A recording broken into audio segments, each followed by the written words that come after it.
প্রশ্ন পিতৃমাতৃ ভক্তি লাভের উপায়।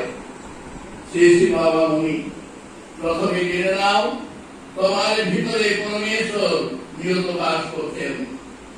তারপরে জেনে নাও তোমার পিতামাতার ভিতরে সেই একই পরমেশ্বর বাস করছেন। যদি তোমার ভিতরে তিনি তাদের ভিতরে তোমার এই দেহের ভিতর দিয়ে তিনি প্রকাশমান হবার চেষ্টা যিনি করলেন, তার কত আগে থেকে তোমার পিতামাতার দেহের ভিতর দিয়ে প্রকাশমান হবার চেষ্টা তিনি করে এসেছেন। তোমার পিতৃমাতৃ দেহের ভিতর দিয়ে পরমেশ্বর নিজেকে প্রকাশিত করবার চেষ্টার ফলেই তোমার দেহ পৃথিবীকে রূপ দিল। তুমি তোমার পিতৃমাতৃ দেহকৃত পরমেশ্বরের নিকটে ঋণী, তোমার পিতামাতার দেহের নিকটে ঋণী।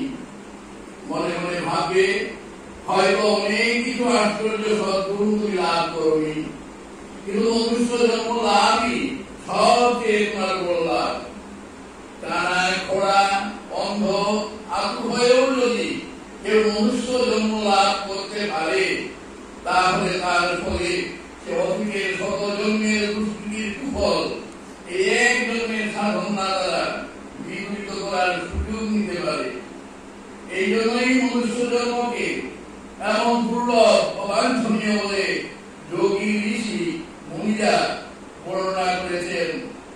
এইভাবে চিন্তা করতে থাকলে তেমন দুর্বৃত্ত ছেলে মেয়েরও মাতৃপিতৃ ভক্তি জন্মে জগতের সমস্ত মহৎ চিন্তা পরনিন্দায় মহৎ অনুভূতি ক্ষুদ্র সৎচিন্তার ঐকান্তিক অনুশীলনের ফল।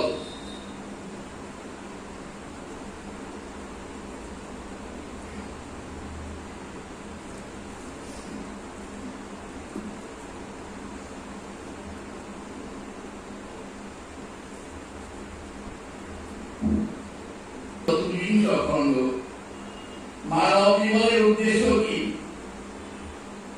শ্রী শ্রী বাবা মুনি বললেন, জীবনটা আমাদের কি তা আমরা জানি কি?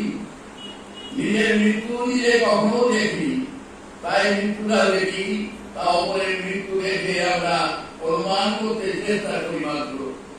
যুক্তি জানি, রাম মরেছে, শ্যাম মরেছে, যদু মরেছে, মধু মরেছে, সুতরাং হয়তো যাদব একদিন মরবে, মাধব একদিন মরবে, রাঘব একদিন মরবে।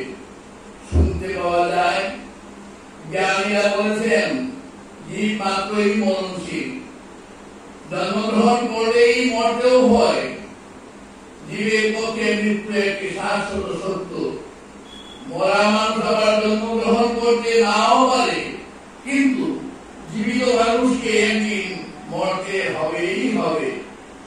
মৃত্যুর হাত থেকে কার রেহাই নাই। তবে কি জন্মগ্রহণ করা আর মরে যাওয়া এটাই কি জীবনের সম্পর্কে শেষ কথা? মানব জীবন সম্পর্কে এর চাইতে বেশি কিছু কি বলবার বা ভাববার নেই? জন্মালাম আর মরে গেলাম, ব্যাস। না, এটাই শেষ কথা নয়।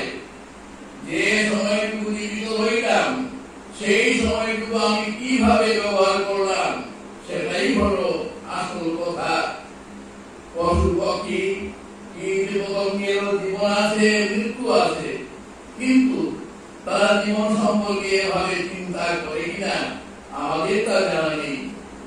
আমরা মানুষ হয়ে জন্মেছি, মানুষ মাত্রই কখনো না কখনো এভাবে চিন্তা করতে বাধ্য হয়।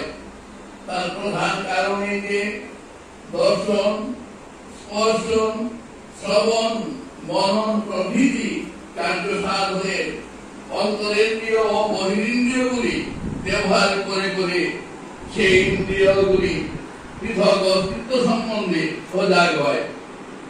এর ফলে সেই বস্তুর বা এবং তত্ত্বের পার্থক্যবোধ ও একত্ববোধ নানাভাবে আস্বাদন করে। আর পূর্বপুরুষেরা যে বিষয়ে জ্ঞান বা নৈপুণ্য সঞ্চয় করেছেন তা বংশানুক্রমে আস্তে আস্তে পরবর্তী পুরুষ সমূহে সঞ্চারিত হতে থাকার ফলে তাদের বহু শতাব্দী সঞ্চিত জ্ঞানের কণাগুলি আমরা বাল্য, কৈশোর, যৌবনের কয়েকটা বছরের মধ্যে আয়ত্ত করে ফেলতে পারি। অর্থাৎ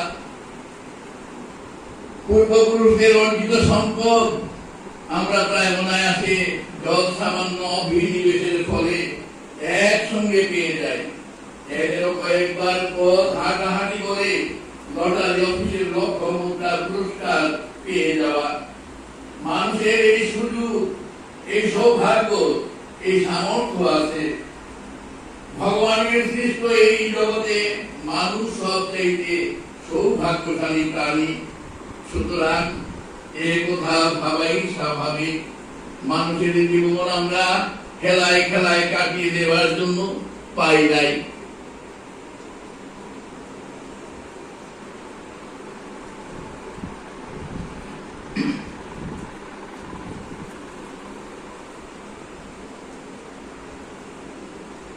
মৃতদের জন্য শোক করিও না। শ্রী শ্রী বাবা মুনি বললেন, মৃতদের আত্মার কুশলের জন্য প্রার্থনা করিও, কিন্তু শোক করো না।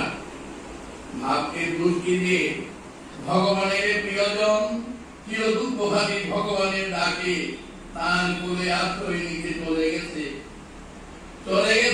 আনন্দে, এবং ভগবানের কাছে পৌঁছে সে জীবনের সকল দুঃখ বেদনা ভুলেছে। নিদ্রা, বিস্মরণ এবং মৃত্যু এক হিসাবে মানুষের পরম বন্ধু। পরম শোকার্ত ব্যক্তিও নিদ্রাকালে ভালো থাকে। ঈশ্বরের বিশ্বাস এলে নিদ্রাও আসে। জীবনের লক্ষ লক্ষ ছোট বড় দুঃখ আমাদের নিষ্পেষণ করে মেরে ফেলত যদি আমরা কতগুলি দুঃখ আপনা আপনি নিশ্চিত হতে না পারতাম। দুঃখ, অপমান, লাঞ্ছনাকে ছুড়ে দেওয়া এই হিসাবে মস্ত বড় এক পরিত্রাণ। মৃত্যু তার চেয়েও বড় মুক্তি। মৃত্যু হলে কি আর এই পৃথিবীর দেনা পাওনা, লাভ ক্ষতি, যশ নিন্দা, প্রতিষ্ঠা, অপমান তোমাকে পাবে? ভালোভাবে যদি মরতে পারো তবে তোমার তো পাওয়ারও। একদিন তুমি মরবে, আমি মরব, আমার তোমার সব প্রিয়জনেরা মরবেই মরবে, কারণ তারা জন্মেছে।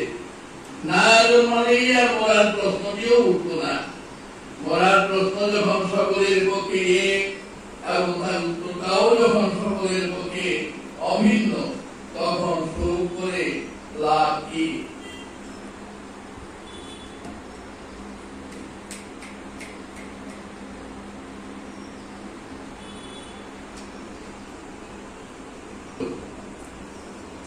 শ্রী শ্রী বাবা মুনি বললেন, স্মরণ রেখো, জীবন তো আগে গিয়েছেন ভগবান।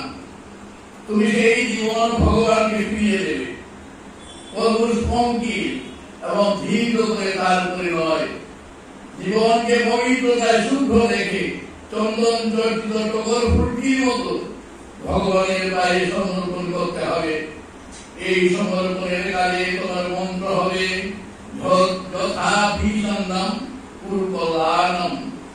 অর্থাৎ, এই প্রভু, আমার জীবনের এই চরম উৎসর্গ দিয়ে তুমি তোমার ইচ্ছা মতো আমার বা জগতের যে কুশল সাধন করতে চাও তা সম্পাদন করো। জীবন পাওয়ার উদ্দেশ্যই হচ্ছে জীবনকে দেওয়া আত্মবিসর্জনী, জীবনের পরম সার্থকতা।